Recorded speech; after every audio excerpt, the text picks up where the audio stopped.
Hello, AP Worlders. Good news for you guys. We are back. I got my Google Docs to work, so I was able to get to the PowerPoint and record. So this is our lecture on Korea, Japan, Vietnam, and the Americas.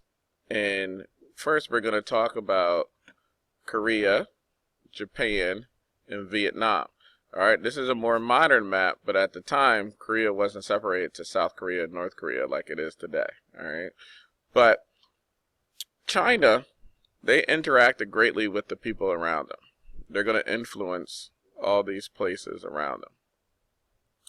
But their most enduring and intense interactions with foreigners lay to the people of the north, who were nomadic pastoralists. So these people up here.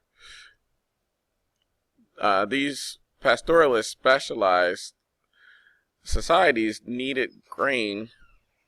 These pastoral societies needed grain and other agricultural products from China, and their leaders also developed a taste for Chinese luxury goods, such as wine and silk. So these pastoralist people would come down into China, which is one of the reasons why China built the Great Wall, to try to keep these people out.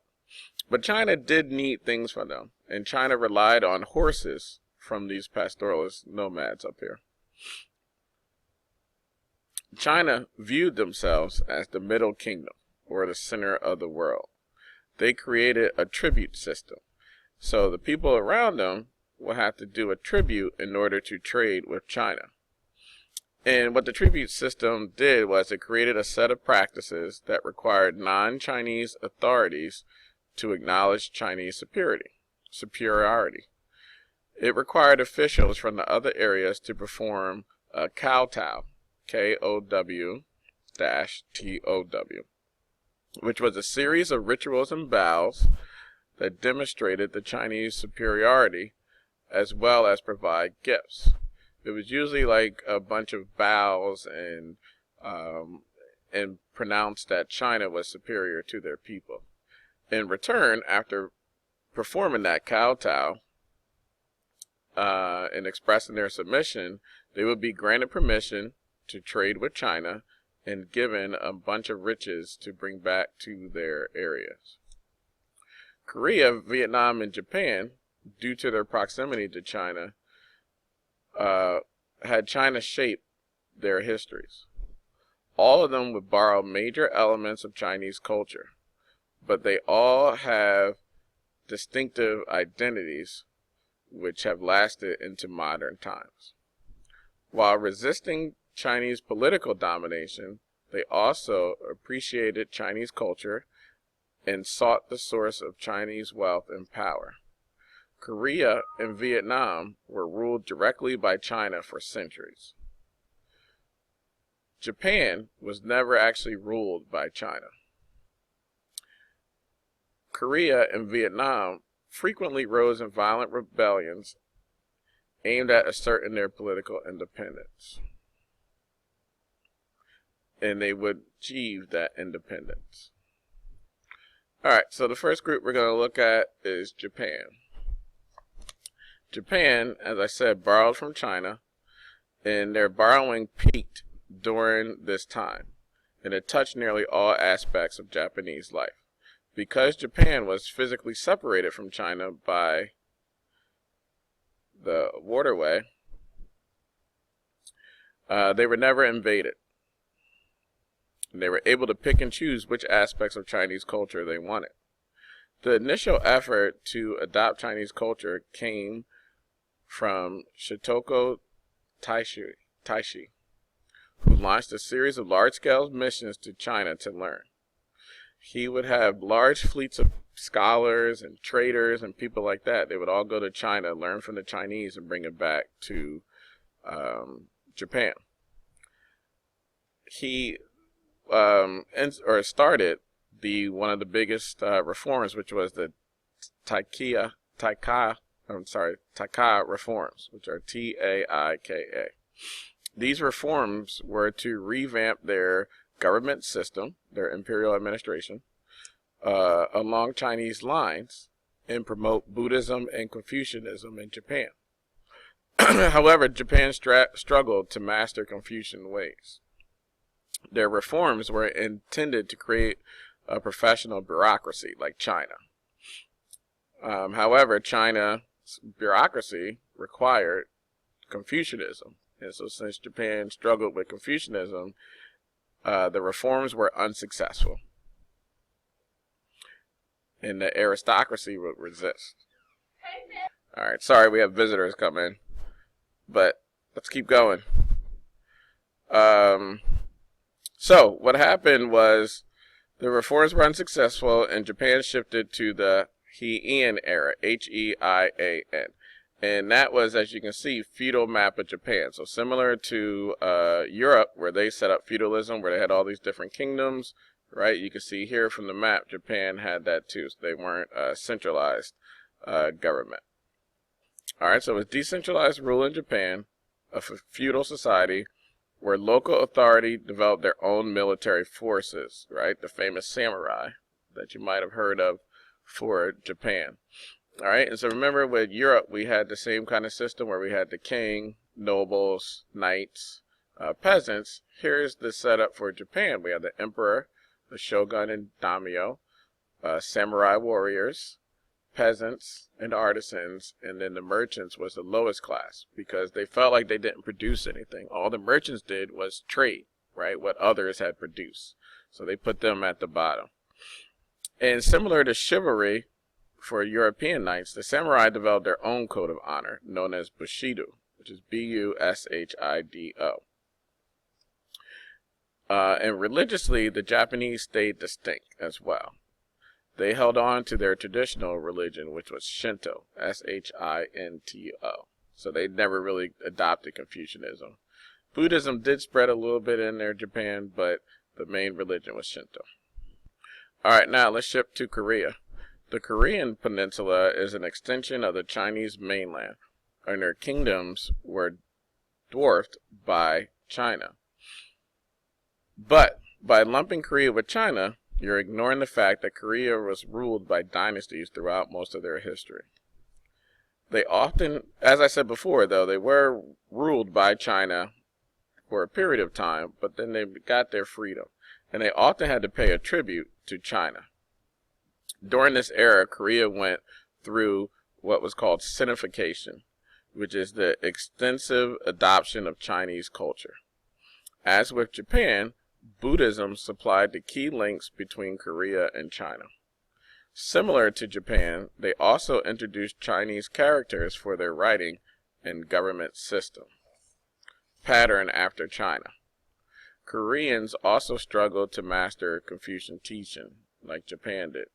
The adoption of Chinese culture had a hugely negative impact on women in Korea.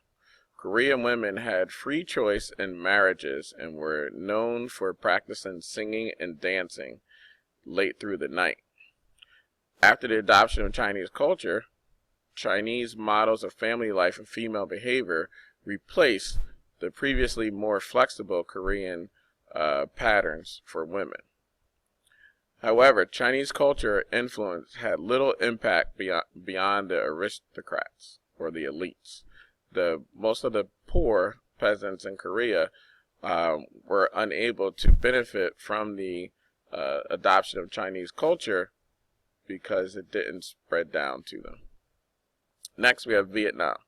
Similar to Korea, the elites of Vietnam borrowed heavily from China. All right, so the poor in Vietnam also didn't benefit from the adoption of Chinese culture as much as the rich. Adopting Confucianism, Taoism, Buddhism, and government techniques such as the exam system in art and literature, the Vietnamese people adopted a lot of Chinese culture. The difference between Vietnam and Korea is Vietnam was ruled by China for thousands of years, where Korea, although ruled briefly, were able to break free. As the Tang dynasty weakened, Vietnam rebelled, and they gained their independence, but they continued to pay a tribute to China. Vietnam kept Chinese-style government, claiming the mandate of heaven and using the exam system. Unlike Korea, Vietnam continued to allow its women to have a greater role in social economic life. Next, let's go to the Americas. This era, there were larger and more politically unified expression of those civilizations from the past. All right, both the Aztecs and Inca empires absorbed older cultures. The Aztecs, which were here, absorbed the Mayans and the Olmecs that came in this area, and the Incans, they're going to absorb the Chavan and the Moche people from previous eras. Let's look at the Aztecs first. Originated from the Mexica people, or they were a semi-nomadic group that established themselves on a small island in the Lake Texcoco.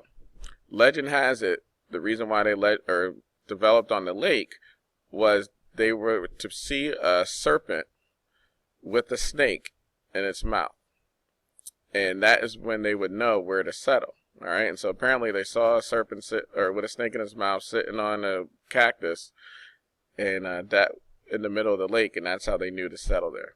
So the Aztecs, they were eagle with a serpent or a snake in its mouth. The Aztecs was a loosely structured and unstable state that witnessed frequent rebellion by its people. It was a collection of city-states, and the conquered states were required to provide labor for Aztec projects and to regularly deliver to the Aztec rulers products such as textiles, jewelry, and luxuries. The process was overseen by local tribute collectors. So they had a tribute system as well as China. The capital of Tenochtitlan was made up of numerous canals and dikes, causeway, and bridges, pictured kind of up here.